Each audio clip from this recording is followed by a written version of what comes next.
Hello there, আসসালামু আলাইকুম। This is the wolf rider on board. আজকে আমি আমার উলফ রাইড করব না, আজকে আমি রাইড করব এই বাইকটা। It's the Honda Livo 110। তো এই বাইকটা রাইড করব, ফার্স্ট টাইম রাইড করে যে ফার্স্ট ইমপ্রেশন সেটা আপনাদের সাথে শেয়ার করব। Without further due, let's start.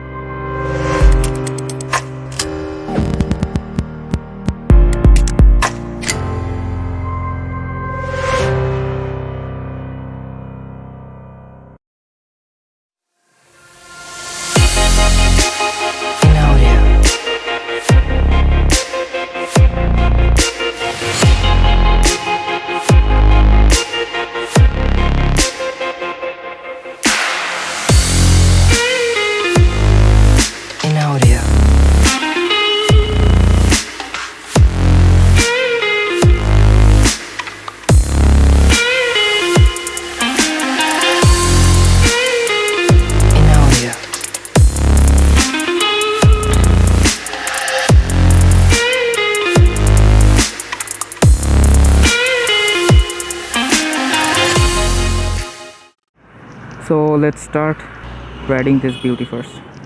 এটা আসলে সুন্দর, যতটা না ভাবছিলাম তার থেকে বেশি সুন্দর। দূর থেকে দেখে একবারে কেউ বিলিভই করবে না যে এটা 110 সেগমেন্টের একটা বাইক। দেখে মনে হচ্ছে যে 150 সেগমেন্টের বা হায়ার সিসির বাইক। এনিওয়েজ, তো let's ride this baby first and then এটা সম্পর্কে কথা বলছি। চাবিটা একটু দেখাই। চাবিটা হচ্ছে এরকম, থাকছে না কোনো কিল সুইচ, যদিও কিল সুইচ এক্সপেক্ট করাটাও ভুল হবে। মিটারে হচ্ছে এটা আরপিএম মিটার না, এটা হচ্ছে স্পিড কাউন্টার। স্পিড কাউন্টারটা অ্যানালগ। এই পাশে ফুললি ডিজিটালাইজড মিটার। তো ডিজিটাল মিটারের মধ্যে আছে হলো টাইম, ফুয়েল গজ আর ট্রিপ মিটার। যদিও ট্রিপ মিটারটা ওডোমিটার যেটা সেটাই, হয়তো এটা চেঞ্জ করা যায় না যতদূর মনে হয়। না, চেঞ্জ করা যায়, সরি। তো ট্রিপ 1 একটাই ট্রিপ রাখা যাবে সেভ করে। আর চাবিটা দেওয়ার সাথে সাথে একটু দেখলাম এই যে এখানে একটা সিগন্যাল দিচ্ছে, সেটা হলো সার্ভিস ইন্ডিকেটর।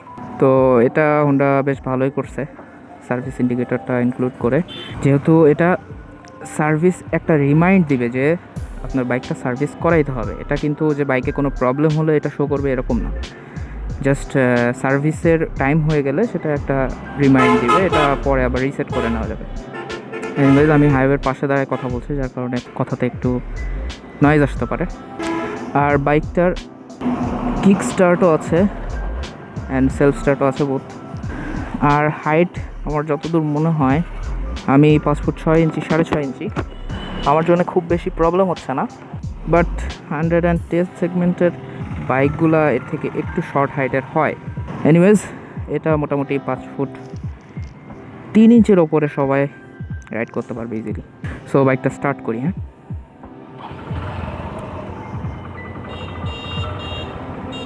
এক্সস্ট নোটটা একটু শোনাই।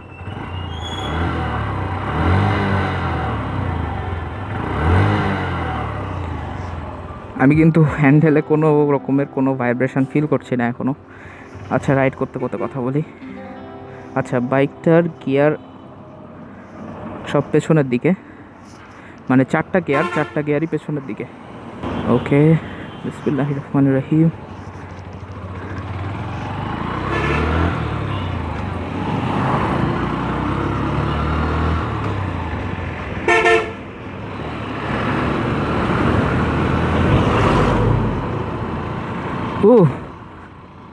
বেশ কমফোর্টেবল কিন্তু, আর মিটারটাও সামনে থেকে দেখতে বেশ ভালো লাগছে। আপনারাই বলুন কেমন লাগছে। আমার কাছে তো ভালোই লাগছে। এনিওয়েজ, আমার যেহেতু আমি এনএস রাইড করি, এনএসের যে ফুট রেস্টারটা সেটা একটু পেছনে, যার কারণে আমি ফার্স্টে যখন পা রাখছি তখন একটু পেছনে রাখছিলাম, বাট এটা আরেকটু সামনে। এটা হয়তো রাইডারের কমফোর্টের জন্যই করা হয়েছে। ওকে, এখন স্পিড আছে 40-র কাছাকাছি। আমি অত বেশি রেভ করব না, বাইকটা একেবারেই নতুন। এই যে মিটারের উপরে পলিটাও এখন ওঠানো হয়নি। ও আচ্ছা, হর্নের সাউন্ডটা কিন্তু আমার কাছে মোটেও ভালো লাগেনি। আমি আমার ইমপ্রেশনটা জাস্ট আপনাদের সাথে শেয়ার করছি। হর্নটা আর একটু লাউড হলে ভালো হতো। এনিওয়েজ, এখন আমি আছি যশোর ঢাকা হাইওয়ে যেটা, সেটাতে। আর হ্যান্ডেল বারটাও যথেষ্ট শর্ট, সেজন্য একটু দেখা যাচ্ছে টার্ন করতে সুবিধা হচ্ছে। বাইকটা 110 সেগমেন্টে হওয়ার পরেও লুকটা যথেষ্ট সুন্দর, যথেষ্ট সুন্দর একটা লুক। সাধারণত আমরা যারা কমিউটার বাইক ইউজ করি, কমিউটার বাইকগুলোর লুক কিন্তু অত একটা আহামরি সুন্দর হয় না, সত্যি কথা বলতে যেটা।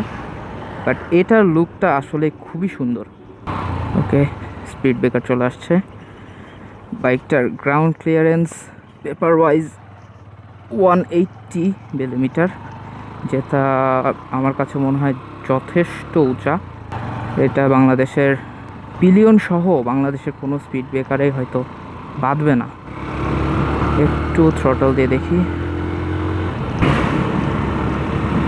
ওকে, আমি আস্তে আস্তে দিচ্ছি থ্রটল।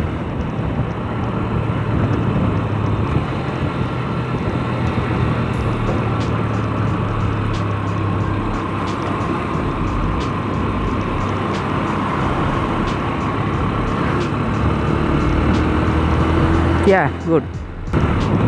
4টা গিয়ার থাকা সত্ত্বেও আমরা 150 সেগমেন্টে 5টা গিয়ার থাকে, সেটাতে যে 4 নম্বর গিয়ারে যে রেসপন্সটা পাই, এটাতে 3 নম্বর গিয়ারে সেরকমই রেসপন্স পাচ্ছি আমি। আই ডোন্ট নো ওয়াই, আমি অতটা এক্সপিরিয়েন্সড না। আর বাইকটার টার্নিং রেডিয়াসও খুবই শর্ট, যার কারণে সিটিতে খুবই কমফোর্টেবলি টার্ন করা যাবে।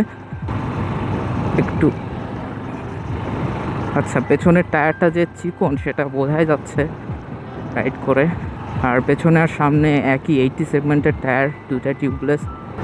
এই টায়ারগুলা আমার মনে হয় না হাইওয়েতে খুব বেশি ভালো হবে, যেহেতু 2টাই একই সেগমেন্টের টায়ার, তার উপরে আবার চিকন।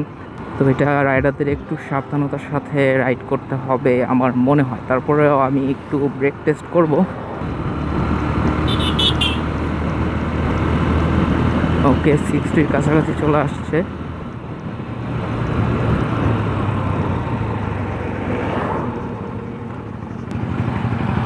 পেছনের চাকাটা কিন্তু একটু সামান্য স্কিড করছে, যদিও আমি ইঞ্জিন ব্রেক সহ ব্রেক টেস্ট করছি।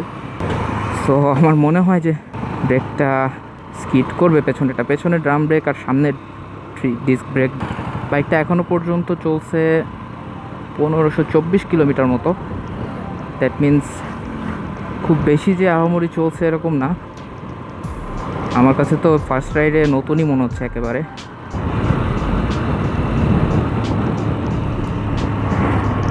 গুড, ভালোই লাগছে আমার কাছে।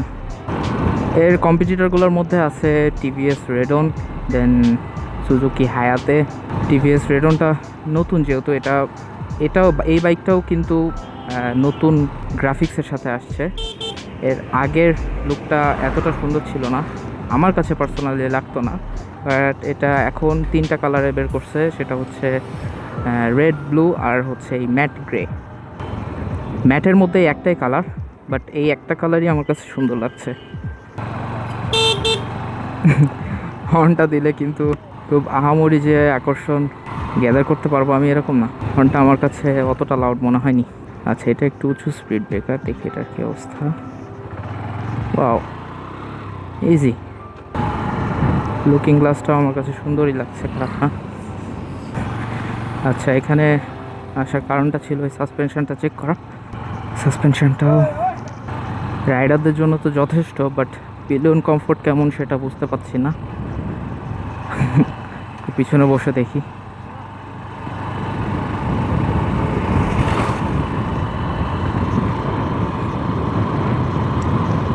না, অতটাও কমফোর্টেবল না, বাট রাইডারদের জন্য যথেষ্ট কমফোর্টেবল। তো বাইকটা বেশ কিছুক্ষণ রাইড করলাম। প্রথমবার হন্ডা লিভো রাইড করার এক্সপিরিয়েন্স ছিল এটা আমার। তো বাইকটার টায়ার কিন্তু 2টাই 80/100 সেকশনের টায়ার। তো 2টা চাকাই একই হওয়ার কারণে পেছনে যেহেতু ড্রাম ব্রেক আর সামনে ডিস্ক ব্রেকটা খুবই ভালো রেসপন্স করছে, বাট পেছনেরটা একটু স্কিড করছে, যেটা মিনিমাল ছিল আমার কাছে। এখন জানি না লং রানে কেমন পারফর্ম করবে। বাইকটা কিন্তু একেবারেই নতুন। আমার মনে হয় যে যারা 150 সেগমেন্টের বাইক কিনতে যাচ্ছেন বাট বাজেট একটু কম, তারা এই বাইকটা নিলে আমার মনে হয় না খুব বেশি খারাপ হবে। বাইকটার লুকটা যথেষ্ট সুন্দর। সামনে ট্যাঙ্কটার শেপটা এরকম হওয়ার কারণে দেখাচ্ছে একটু মাস্কুলার মনে হচ্ছে, বা সেই ওয়াইজ দেখাচ্ছে পেছনের টায়ারটা যদি একটু মোটা দিত তাহলে হয়তো রাইড করে আরও একটু মজা পেত রাইডাররা। আগের যেটা ইন্ডিয়াতে যে বাইকটা ফার্স্টে আসছিল সেটাতে পেছনের সারি গার্ডটা ছিল না, এখন এটাতে সারি গার্ড অ্যাড করা হয়েছে। সারি গার্ডটা আমাদের দেখা যাচ্ছে বাংলাদেশের জন্য কিন্তু যথেষ্ট সেফটি একটা টুল। আর এখানে হেডলাইটের একটা সুইচ করে নেওয়া হয়েছে। হেডলাইটের পাওয়ারটা আমরা রাত্রে টেস্ট করব, বাট ও হেডলাইটটা চেঞ্জ করে ফেলছে। হেডলাইটের আলো নাকি যথেষ্ট ছিল না, তার কাছে যথেষ্ট মনে হয়নি। অন পেপার যেটা ছিল সেটা হচ্ছে বাইকের যে হেডলাইট বাইকের সাথে যেটা আসতো সেটা এসি ভোল্টের হওয়ার কারণে দেখা যাচ্ছে থ্রোটলের সাথে হেডলাইটটা আপ ডাউন করতো, যেটা আমাদের বাংলাদেশের রোডের জন্য মনে হয় যে খুবই প্রবলেম করতে পারে।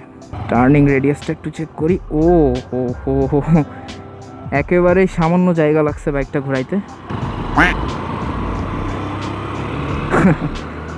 আচ্ছা, আমার কাছে এই হ্যান্ডেলটা কিন্তু যথেষ্ট কমফোর্টেবল লাগছে, ইজিলি টার্ন করা যাচ্ছে। ও হো, এবার তো শেকটা অনেক বেশি ছিল। আরও কিছু কম্পিটিটর এর যেমন ডিসকভারের আছে, ডিসকভার 110।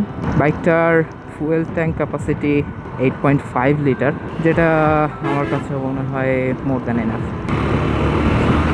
থ্রটল রেসপন্সটা কিন্তু যথেষ্ট স্মুথ,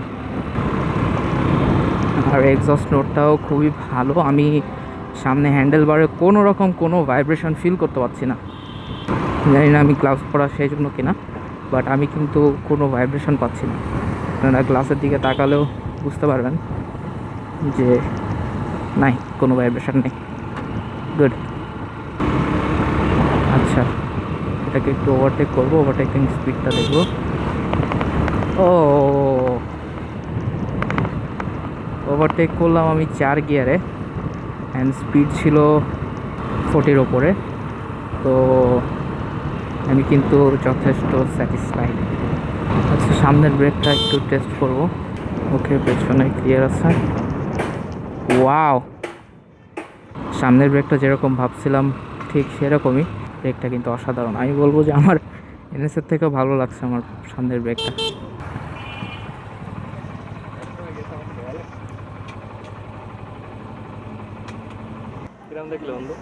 বাইকটা কিন্তু আসলে সুন্দর। তো বেশ অনেকক্ষণ বাইকটা রাইড করলাম। রাইড করার পর আমার যে এক্সপিরিয়েন্সটা ছিল সেটা এখন আপনাদের সাথে একটু শেয়ার করব। ফার্স্ট অফ অল, বাইকটার যে লুকটা আমার কাছে অসাধারণ লাগছে।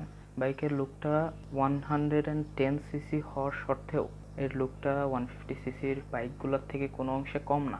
দেন বাইকের মাইলেজ সম্পর্কে আমার ফ্রেন্ড যেটা বললো সেটা হচ্ছে, সে যদি 100 টাকার ফুয়েল পেট্রোল যদি বাইকে ঢোকায় তাহলে সেই ফুয়েল দিয়ে সে মোটামুটি 60 কিলোমিটার মতো রাইড করতে পারে। এরকম একটা ক্যালকুলেশন সে আমাকে দিল। তো সেখান থেকে আশা করা যাচ্ছে যে বাইকের মাইলেজ 55 থেকে 60-র মধ্যে থাকবে পার লিটার। তো এর কম্পিটিটর যারা, যেমন টিভিএস এর রেডন বাইকটা, ওইটার মাইলেজ কিন্তু আবার এটা থেকে একটু বেশি, মানে মোটামুটি অ্যাভারেজে 60-র ওপরেই থাকে সবসময়। আর আরেকটা বিষয় যেটা আমার সব থেকে বেশি ভালো লাগছে সেটা হচ্ছে বাইকের ফ্রন্ট ব্রেক।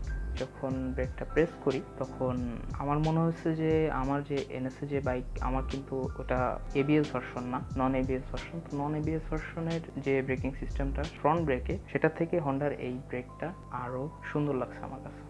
এটা গেল আমার বাইকের সাথে ভালো এক্সপিরিয়েন্স, অর্থাৎ যেই বিষয়গুলো বাইকের আমার ভালো লাগছে। আর যেই বিষয়গুলোতে বাইক আমাকে আপসেট করে দিচ্ছে সেটা হচ্ছে বাইকের টায়ার। ফার্স্ট অফ অল আমি টায়ারের কথা বলবো। পেছনের টায়ারটা খুবই স্লিম, যার কারণে হাইওয়েতে বাইকটা রাইড করার সময় বাইকটা স্কিড করার সম্ভাবনা খুবই বেশি থাকবে। যদি রাইডার ইউজ টু না হতে পারে তাহলে অনেক বড় একটা প্রবলেমের সম্মুখীন হয়ে যাবে সে। দেন আরেকটা বিষয় আমার যেটা একটু আপসেট করছে সেটা হলো বাইকের হেডলাইটটা এসি ভোল্টের, আর হেডলাইটটা তো এলইডি নাই, বাট এসি ভোল্ট না হয় সেটা যদি ডিসি ভোল্ট হতো সেক্ষেত্রে হয়তো আমরা বাইকের আলোটা একটা স্টেবল আলো পাইতাম। তো যেহেতু এসি ভোল্টের হেডলাইট দেওয়া, তো বাইকের থ্রোটলের সাথে হেডলাইটের আলোটা আপ ডাউন করতে পারে। এনিওয়েজ, আমার ফ্রেন্ড যেরকম বাইকের হেডলাইট চেঞ্জ করে নিছে, সেরকম যারা এই বাইকটা কিনবেন তারাও এই হেডলাইটটা চেঞ্জ করে নিতে পারেন। আর বাইকের আরেকটা বিষয় আমার যেটা একটু খারাপ লাগছে সেটা হলো বাইকের সাসপেনশন, পেছনের সাসপেনশনটা। আমি রাইড করার সময় একটা জায়গায় বেশ ভালোই ঝাঁকি অনুভব করছিলাম। ইট ওয়াজ নট মাই এক্সপেকটেশন। আর আরও একটা বিষয় যেটা আমার বাইকের সম্পর্কে একটু ওয়েয়ার্ড লাগছে সেটা হলো যে বাইকের প্রাইসটা কিন্তু 110 সেগমেন্টের বাইকের তুলনায় বেশ বেশি। বাইকের প্রাইসটা যদি 1 লাখের নিচে থাকতো তাহলে হয়তো বাইকারদের জন্য আর একটু সুবিধা হতো। প্লাস প্রাইসের সাথে যদি আমরা মাইলেজের কম্পেয়ার করি তাহলে মাইলেজের তুলনায় কিন্তু বাইকের প্রাইসটা একটু হাই। তো এনিওয়েজ, সব বাইকেরই তো ভালো মন্দ দুইটা সাইডই থাকে। এখন ফাইনালি কথা হচ্ছে যে কারা কিনবে এই বাইকটা বা কাদের কিনলে ভালো হবে বাইকটা।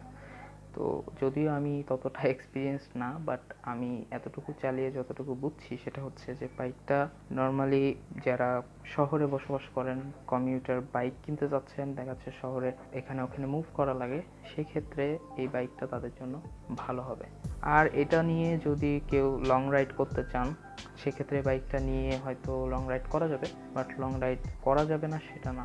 কিন্তু একটা বিষয় হচ্ছে যে বাইকের টায়ারটা পেছনের সেক্ষেত্রে হয়তো চেঞ্জ করা লাগতে পারে। আর যদি সে দেখা যাচ্ছে বাইকটা চালিয়ে ব্রেকিংয়ের সাথে ইউজড হয়ে যায় তাহলে তো হয়ে গেল। আর আরেকটা বিষয় হচ্ছে যে আমরা সবাই মানে ইয়াং জেনারেশন যারা আছি সবাই কিন্তু হায়ার সিসি বাইকের প্রতি একটা আলাদাই অ্যাট্রাকশন কাজ করে আমাদের মধ্যে।